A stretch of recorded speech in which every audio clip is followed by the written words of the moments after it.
isso daí me faz lembrar sobre Apocalipse, sobre as profecias do Apocalipse. Os judeus, você como rabino, Não cremos nisso. não crê. Definitivamente não. É Sabe mesmo? por quê? Mas o que que é? É figurado aquilo?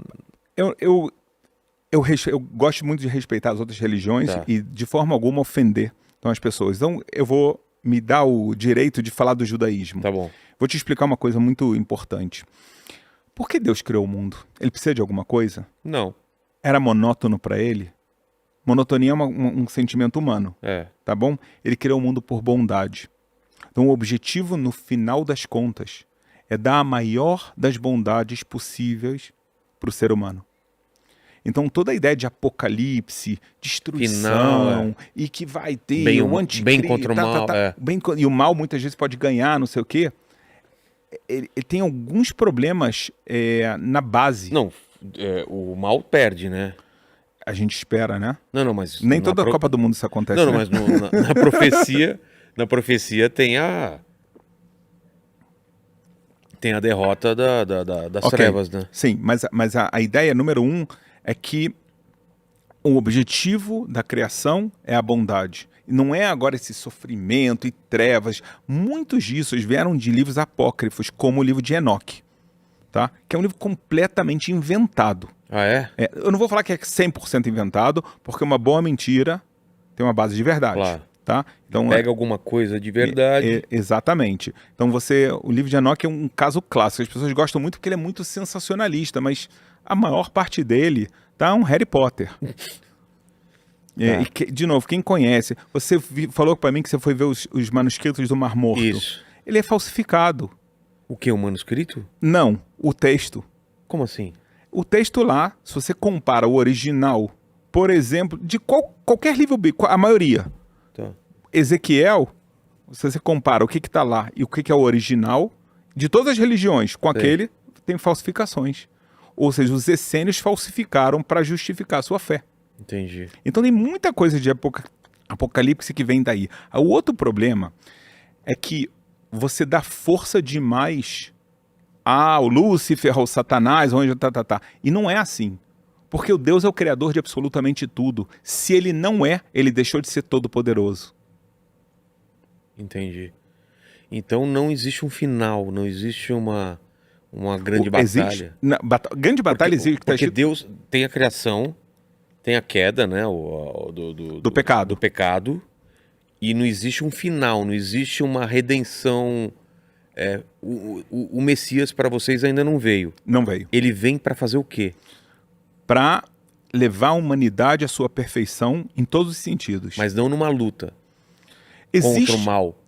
A luta contra o mal é uma luta também metafórica. Também. Porque eu e você temos o mal dentro da gente. Sim. É o livre-arbítrio. Claro. Você tem a capacidade... Eu posso fazer o mal. E pode fazer o bem. Exato. Exatamente isso. Então, vai chegar um momento que ele vai ensinar as pessoas profecia que está escrito em, acho que é Zacarias ou Isaías, tá? Agora não me lembro exatamente, acho que é Zacarias, que está escrito que vai chegar um dia que todo mundo vai entender que existe um só Deus e ele tem um só nome. Então, o mundo também no nível espiritual vai acabar a idolatria, vai acabar a morte. Isaías está escrito que vai chegar um momento que Deus vai tragar, vai engolir a morte e não vai sair mais lágrimas na face de nenhuma pessoa. A morte física ou morte espiritual, você está falando? Todo tipo de morte vai acabar. Por quê? Porque a morte é a maior maldade que existe no mundo. Então, você pergunta o que o Messias vai fazer? Para começar, o Messias é um ser humano para a gente. Tá? Um ser humano de carne e osso, tá? Que ele, da mesma forma que Moisés foi enviado para tirar o povo de Israel do Egito, ele teve uma missão, o Messias tem uma missão ainda maior, porque ela envolve toda a humanidade. A ideia é toda a humanidade se aproximar de Deus. Entendi. Porque toda a humanidade tem alma e tem livre-arbítrio. Então ele tem a capacidade de se ligar ao Criador. Entendi. Tá? Então, dar uma força demasiada forte ao outro lado, é como você está falando que existem dois criadores, um bom e um mau. Não é isso. Em eterna luta. Mas não é Isaías, está escrito. Eu paro porque eu penso em hebraico, tá?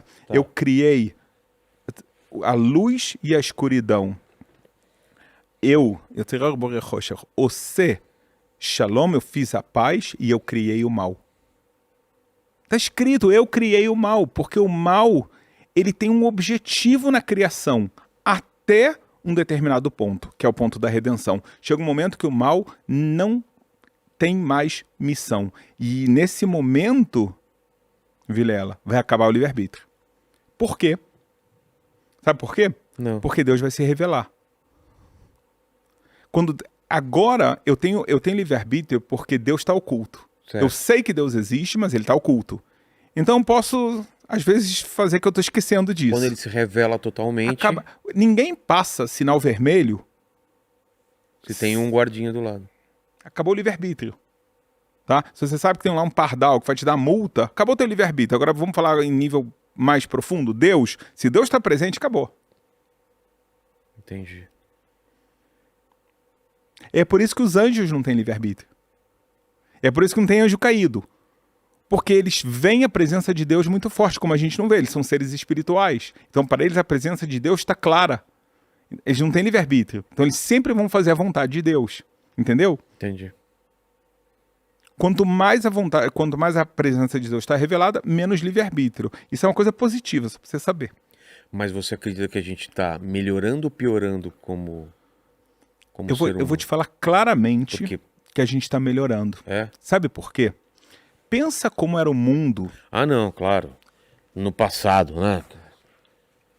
São tantos exemplos. Escravidão. Racismo. De todos os tipos de racismo. Claro. E era visto como normal.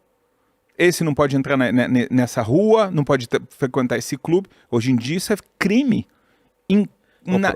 Quase o mundo. O próprio nazismo, né? Verdade. Direitos sociais. Uma pessoa ficava velho, ele não conseguia mais trabalhar, ele ia viver de quê? Hoje em dia você tem pensão, aposentadoria, o governo tem um monte de coisas sociais para ajudar. Você tem sistema de saúde público. É uma coisa nova. O mundo, ele está se aperfeiçoando. Ah, quer dizer que a gente já chegou lá? Não, a gente tem um bom caminho, mas se você para pensar, tá? O que era visto no mundo como coisas normais e muitas maldades, hoje em dia é visto como barbaridade, maldade, e existe punição para isso. Entendi. Então existe, sem dúvida, um aperfeiçoamento, tá? Não quer dizer que o mal acabou, mas o mundo está se aperfeiçoando. E pensa que essa ética, ela está se tornando cada vez mais universal. Ela é aceita. Ela começa em alguns países, depois vai indo para outros, e você vai vendo que ela é universalmente aceita.